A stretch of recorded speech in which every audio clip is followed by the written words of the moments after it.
हर हर महादेव। स्वागत है आप सभी का हरि का पंचांग चैनल पर। आप इस चैनल पर सुन रहे हैं फाल्गुन मास के महात्म्य की कथाएं, जिसमें आप सुन रहे हैं शिव पुराण की कथा। परंतु शिव पुराण की कथा सुनने से पहले आप सुनेंगे शिव कथा को, शिव जी की एक बहुत ही पौराणिक और धार्मिक कथा को। तो आइए आरंभ करते हैं। एक श्रेष्ठ पुत्र की प्राप्ति हेतु भगवान शिव से आज्ञा लेकर पार्वती ने 1 वर्ष तक चलने वाले पुण्यक व्रत का समापन किया। व्रत की समाप्ति पर पुरोहित सनत कुमार ने देवी पार्वती से कहा, सुवर्ते मुझे दक्षिणा चाहिए। पार्वती ने मुंह मांगी दक्षिणा देने का वचन दिया। फिर क्या था, पुरोहित बने सनत कुमार ने अस्वाभाविक दक्षिणा की याचना की। देवी, इस व्रत में दक्षिणा स्वरूप मुझे अपने पति को दीजिए। यह सुनते ही देवी पार्वती पर जैसे वज्रपात हुआ। वे व्याकुल होकर विलाप करती हुई मूर्छित हो गई। पार्वती को मूर्छित देखकर ब्रह्मा, विष्णु और मुनियों को हंसी आ गई। उन्होंने पार्वती को समझाने के लिए भगवान शिव को भेजा। पार्वती की मूर्छा टूटने पर शिव ने उन्हें समझाया, देवी, देव कार्य, पितर कार्य या नित्य नैमित्तिक जो भी कार्य दक्षिणा से रहित होता है निष्फल हो जाता है। उसे कर्म से दाता कालसूत्र नामक नरक में गिरता है। उसके बाद वह दीन होकर शत्रुओं से पीड़ित होता है। ब्राह्मण को संकल्प की हुई दक्षिणा उस समय न देने से वह बढ़कर कहीं गुना हो जाती है। भगवान विष्णु और ब्रह्मा ने पार्वती से धर्म रक्षा के लिए अनुरोध किया। धर्म ने भी समझाया, देवताओं ने कहा, मुनियों ने भी दक्षिणा देने की प्रेरणा दी। फिर भी पार्वती चुपचाप रही। तब सनत कुमार ने कहा, शिवे, या तो आप मुझे दक्षिणा में अपने पति को प्रदान कीजिए या अपने दीर्घकालीन कठोर तप का फल भी त्याग दीजिए। इस महान कर्म की दक्षिणा ना मिलने पर मैं इस दुर्लभ कठोर व्रत का फल ही नहीं, आपके समस्त कर्मों का फल भी प्राप्त कर लूंगा। उद्विग्न होकर पार्वती ने कहा, पति से वंचित हो जाने वाले कर्म से क्या लाभ? दक्षिणा देने तथा धर्म और पुत्र की प्राप्ति से मेरा क्या हित होगा? पृथ्वी देवी की उपेक्षा करके वृक्ष की पूजा करने से क्या प्राप्त हो सकेगा? साध्वी स्त्रियों के लिए पति 100 पुत्रों के समान होता है। ऐसी स्थिति में यदि व्रत में अपने पति की ही दक्षिणा दे दी जाए तो पुत्र से क्या लाभ? ये सत्य है कि पुत्र पति का ही अंश होता है, लेकिन उसका एकमात्र मूल तो पति ही होता है। मूलधन के नष्ट होने पर समस्त व्यापार ही विनष्ट हो जाता है। उसी समय आकाश में देवताओं और ऋषियों ने एक रत्न निर्मित रथ देखा जो पार्षदों से घिरा था। उस रथ से श्री नारायण उतरकर देवताओं के सम्मुख उपस्थित हुए। उन श्री नारायण को ब्रह्मा, विष्णु और शिव ने रतन सिंहासन पर बैठाकर उन्हें प्रणाम किया और हाथ जोड़कर गदगद कंठ से स्तुति की। वहां का सारा वृतांत जानकर श्री नारायण ने कहा, शिव प्रिया पार्वती का यह व्रत लोक शिक्षा के लिए है, अपने लिए नहीं, क्योंकि ये तो स्वयं समस्त व्रतों एवं तपस्याओं का फल प्रदान करने वाली है। इनकी माया से ही चराचर जगत मोहित है। फिर उन्होंने पार्वती को संबोधित कर कहा, शिवे, इस समय तुम महादेव जी की दक्षिणा में देकर अपना व्रत पूर्ण कर लो। फिर समुचित मूल्य देकर अपने जीवन धन को वापस ले लेना। गौवों की भांति भी विष्णु के शरीर में ही है, अतः तुम ब्राह्मण को गौ मूल्य प्रदान कर अपने पति को लौटा लेना। यह कहकर वे अंतर्ध्यान हो गए। तब पार्वती प्रसन्न मन से अपने प्राण सर्वस्व को दक्षिणा में देने के लिए तैयार हो गई। उन्होंने हवन की पूर्णाहुति की और अपने जीवननाथ शिव को दक्षिणा रूप में दे दिया। इसके बाद उन्होंने पुरोहित सनत कुमार से निवेदन किया, विप्रवर, गाय का मूल्य मेरे पति के बराबर है। मैं आपको अत्यंत सुंदर 1 लाख गौवें प्रदान करूंगी। इसके बदले में आप मेरे जीवन सर्वस्व को लौटा दें। प्राणनाथ के मिल जाने पर मैं पुनः ब्राह्मणों को विपुल दक्षिणाएं प्रदान करूंगी। तब सनत कुमार ने पार्वती से कहा, देवी, मैं ब्राह्मण हूँ, मैं 1 लाख गायें लेकर क्या करूंगा? इस दुर्लभ रतन के सामने 1 लाख गायों की क्या तुलना? मैं इन्हें साथ में लेकर त्रिलोक में भ्रमण करूंगा। उस समय समस्त बालक इन्हें देखकर प्रसन्नता पूर्वक ताली बजा बजा कर ठास करेंगे। कहने के साथ ही सनत कुमार ने भगवान शिव को अपने पास बैठा लिया। यह सुनकर पार्वती जलहीन मछली की भांति छटपटाने लगी। उन्होंने मन ही मन सोचा, कैसा दुर्भाग्य है मेरा कि मुझे ना तो अभिष्ट देव का ही दर्शन हुआ और ना ही व्रत का फल प्राप्त हो सका। अधीर होकर मैं अपने प्राण त्यागने के लिए प्रस्तुत हो गई। अकस्मात उसी समय आकाश में तेज समूह प्रकट हुआ। उस तेज समूह को देखकर पार्वती ने उससे अपने ऊपर दया करने को कहा और उस मह तेजो राशि के मध्य विश्व मोहन श्री कृष्ण स्वरूप का दर्शन किया। ऐसे भुवन मोहन अनूप रूप को देखकर भगवती पार्वती उसी के सदृश पुत्र की कामना करने लगी और उसी क्षण उन्हें वर भी प्राप्त हो गया। तदनंतर वह तेज वहीं तिरोहित हो गया। तब देवताओं ने ब्रह्मपुत्र सनत कुमार को समझाया। सनत कुमार ने दिगंबर शिव को उनकी प्राणेश्वरी पार्वती को लौटा दिया। तो बोलिए हर हर महादेव। पार्वती माता की जय, विष्णु भगवान की जय। तो आइए अब सुनते हैं शिव पुराण की कथाएं, जिसमें आप सुन रहे हैं शिव महापुराण की कथा विद्वेश्वर संहिता को। आज आप सुनेंगे फाल्गुन मास कथा का अध्याय 6। इसमें अग्नि यज्ञ, देव यज्ञ और ब्रह्म यज्ञ का वर्णन किया गया है। ऋषियों ने श्री सूत जी से कहा, प्रभु अग्नि यज्ञ, देव यज्ञ और ब्रह्म यज्ञ का वर्णन करके हमें कृतार्थ करें। श्री सूत जी बोले, महर्षियों, गृहस्थ पुरुषों के लिए प्रातः और सायंकाल अग्नि में 2 चावल और द्रव्य की आहुति ही अग्नि यज्ञ है। ब्रह्मचारियों के लिए समिधा का देना ही अग्नि यज्ञ है, अर्थात अग्नि में सामग्री की आहुति देना उनके लिए अग्नि यज्ञ है। द्विजों का जब तक विवाह न हो जाए उनके लिए अग्नि में समिधा की आहुति, व्रत तथा जाप करना ही अग्नि यज्ञ है। द्विजों, जिसने अग्नि को विसर्जित कर उसे अपनी आत्मा में स्थापित कर लिया है, ऐसे वानप्रस्थियों और सन्यासियों के लिए यही अग्नि यज्ञ है कि वे समय पर हितकर और पवित्र अन्न का भोजन कर लें। ब्राह्मणों, सायंकाल अग्नि के लिए दी आहुति से संपत्ति की प्राप्ति होती है तथा प्रातःकाल सूर्यदेव को दी आहुति से आयु की वृद्धि होती है। दिन में अग्निदेव सूर्य में ही प्रविष्ट हो जाते हैं, अतः प्रातःकाल सूर्य को दी आहुति अग्नि यज्ञ के समान ही होती है। इंद्र आदि समस्त देवताओं को प्राप्त करने के उद्देश्य से जो आहुति अग्नि में दी जाती है वह देव यज्ञ कहलाती है। लौकिक अग्नि में प्रतिष्ठित जो संस्कार निमित्तिक हवन कर्म है वह देव यज्ञ है। देवताओं को प्रसन्न करने के लिए नियम से विधि पूर्वक किया गया यज्ञ ही देव यज्ञ है। वेदों के नित्य अध्ययन और स्वाध्याय को ब्रह्म यज्ञ कहते हैं। मनुष्य को देवताओं की तृप्ति के लिए प्रतिदिन ब्रह्म यज्ञ करना चाहिए। प्रातःकाल और सायंकाल को ही से किया जा सकता है। अग्नि के बिना देव यज्ञ कैसे होता है, इसे श्रद्धा और आदर से सुनिए। सृष्टि के आरंभ में सर्वज्ञ और सर्वसमर्थ महादेव शिवजी ने समस्त लोकों के उपकार के लिए वारों की कल्पना की। भगवान शिव संसार रूपी रोग को दूर करने के लिए वैद्य हैं, सबके ज्ञाता तथा समस्त औषधियों के औषध हैं। भगवान शिव ने सबसे पहले अपने वार की रचना की जो आरोग्य प्रदान करने वाला है। तत्पश्चात अपनी माया शक्ति का वार बनाया जो संपत्ति प्रदान करने वाला है। जन्म काल में दुर्गतिग्रस्त बालक की रक्षा के लिए कुमार के वार की कल्पना की। आलस्य और पाप की निर्वृत्ति तथा समस्त लोगों का हित करने की इच्छा से लोक रक्षक भगवान विष्णु का वार बनाया। इसके बाद शिवजी ने पुष्टि और रक्षा के लिए आयुकर्ता त्रिलोक सृष्टा परमेष्टि ब्रह्मा का आयुष कारक वार बनाया।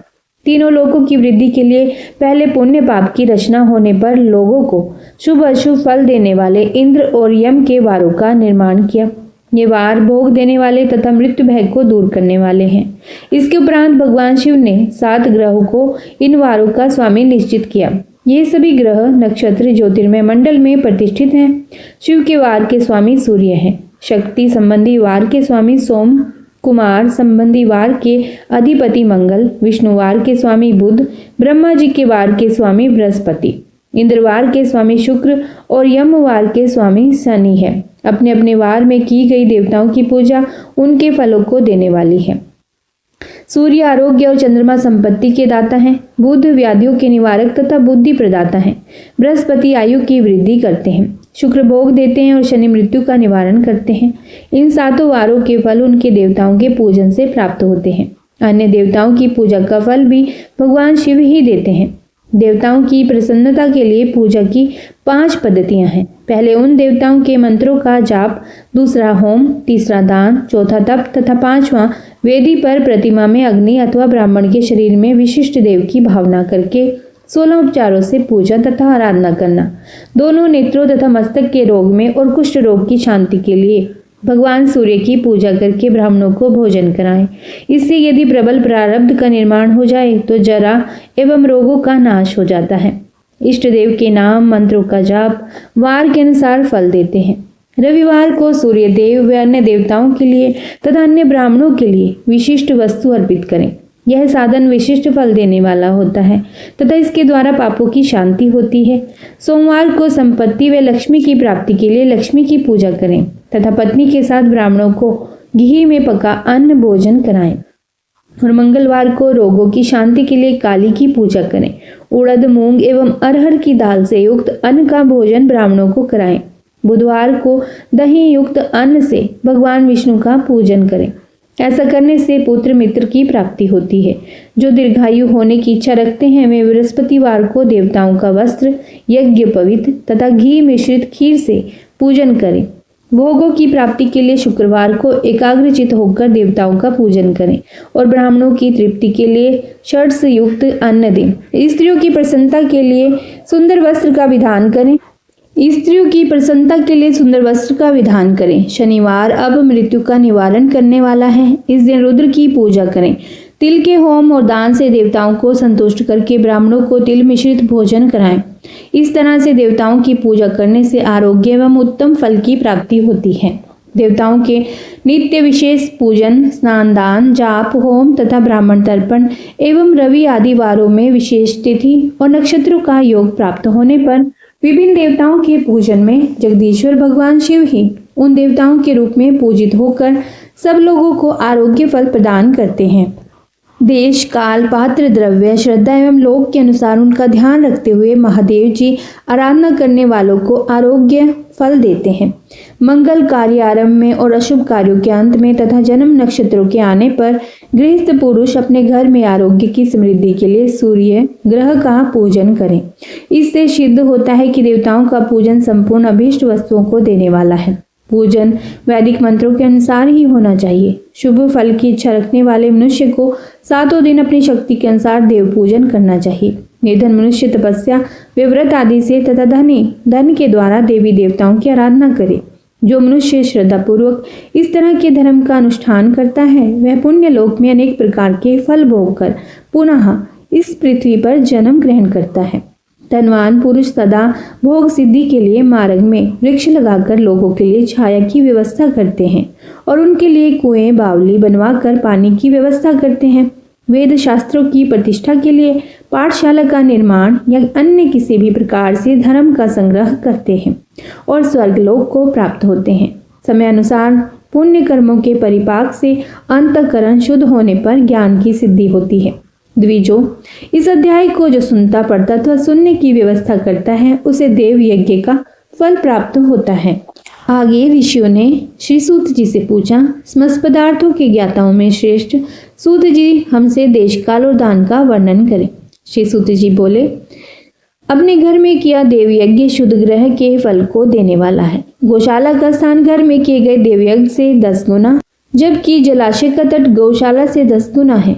एवं जहाँ तुलसी, बेल और पीपल वृक्ष का मूल हो वह स्थान जलाशय तट से भी 10 गुना महत्व देने वाला है। देवालय उससे भी अधिक महत्व रखता है।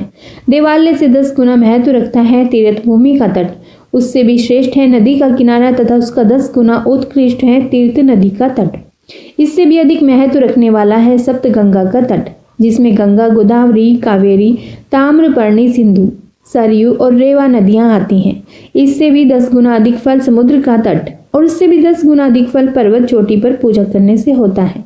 और सबसे अधिक महत्व का स्थान वह होता है जहां मन रम जाए। सतयुग में यज्ञ, दान आदि से संपूर्ण फलों की प्राप्ति होती है। त्रेता में 1/3, द्वापर में आधा, कलयुग में इससे भी कम फल प्राप्त होता है। परंतु शुद्ध हृदय से किया गया पूजन फल देने वाला होता है। इससे 10 गुना फल सूर्य संक्रांति के दिन, उससे 10 गुना अधिक फल तुला और मेष की संक्रांति में तथा चंद्र ग्रहण में उससे भी 10 गुना फल मिलता है। सूर्य ग्रहण में उससे भी 10 गुना अधिक फल प्राप्त होता है। महापुरुषों के साथ में वह काल करोड़ों सूर्य ग्रहण के समान पावन है, ऐसा ज्ञानी पुरुष मानते हैं। तपोनिष्ठ योगी और ज्ञाननिष्ठ योगी पूजा के पात्र होते हैं, क्योंकि ये पापों के नाश के कारण होते हैं। जिस ब्राह्मण ने 24 लाख गायत्री का जाप कर लिया हो वह भी पूजा का पात्र है। वह संपूर्ण काल और भोग का दाता है। गायत्री के जाप से शुद्ध हुआ ब्राह्मण पवित्र है। इसीलिए दान, जाप, होम और पूजा सभी कर्मों के लिए वही शुद्ध पात्र है। स्त्री या पुरुष जो भी भूखा हो वही अन्न दान का पात्र है। जिसे जिस वस्तु की इच्छा हो उसे वह वस्तु बिना मांगे ही दे दी जाए तो दाता को उस दान का पूरा फल प्राप्त होता है। याचना करने के बाद दिया गया दान आधा ही फल देता है। सेवक को दिया दान चौथाई फल देने वाला होता है। दीन ब्राह्मण को दिए गए धन का दान दाता को इस भूतल पर 10 वर्षों तक भोग प्रदान करने वाला है। वेद वेत्ता को दान देने पर वह स्वर्ग लोक में देवताओं के वर्ष से 10 वर्षों तक दिव्य भोग देने वाला है। गुरु दक्षिणा में प्राप्त धन शुद्ध द्रव्य कहलाता है। इसका दान संपूर्ण फल देने वाला है। क्षत्रियों का शौर्य से कमाया हुआ, वैश्यों का व्यापार से आया हुआ और शूद्रों का सेवावृत्ति से प्राप्त किया धन उत्तम द्रव्य है। गो भूमि, तिल, स्वर्ण, घी, वस्त्र, धान्य, गुड़, चांदी, नमक, घोड़ा और कन्या नामक 12 वस्तुओं का दान करना चाहिए। गौदान से सभी पापों का निवारण होता है और पुण्य कर्मों की पुष्टि होती है। भूमि का दान परलोक में आश्रय देने वाला होता है। तिल का दान बल देने वाला तथा मृत्यु का निवारक होता है। स्वर्ण का दान वीर्यदायक और घी का दान पुष्टिकारक होता है। वस्त्र का दान आयु की वृद्धि करता है। धान्य का दान करने से अन्न और धन की समृद्धि होती है। गुड़ का दान मधुर भोजन की प्राप्ति कराता है। चांदी के दान से वीर्य की वृद्धि होती है। लवण के दान से षड्स भोजन की प्राप्ति होती है। कोड़ा या कुष्मांड के दान को पुष्टिदायक माना जाता है। कन्या का दान आजीवन भोग देने वाला होता है। जिन वस्तुओं से श्रवण आदि इंद्रियों की तृप्ति होती है उनका सदा दान करें। वेद और शास्त्र को गुरुमुख से ग्रहण करके कर्मों का फल अवश्य मिलता है। इसे ही उच्च कोटि की आस्तिकता कहते हैं। भाई बंधु अथवा राजा के भय से जो आस्तिकता होती है वह निम्न श्रेणी की होती है। जिस मनुष्य के पास धन का भाव है वह वाणी और कर्म द्वारा ही पूजन करे। तीर्थ यात्रा और व्रत को शारीरिक पूजन माना जाता है। तपस्या और दान मनुष्य को सदा करने चाहिए। देवताओं की तृप्ति के लिए जो कुछ दान किया जाता है वह सब प्रकार के भोग प्रदान करने वाला है। इससे इस लोक और परलोक में उत्तम जन्म और सदा सुलभ होने वाला भोग प्राप्त होता है। ईश्वर को सब कुछ समर्पित करने एवं बुद्धि से यज्ञ व दान करने से मोक्ष की प्राप्ति होती है। हर हर महादेव। शिव की कृपा आप सभी पर सदैव बनी रहे। फाल्गुन मास महात्म्य का 6वां अध्याय संपन्न हुआ।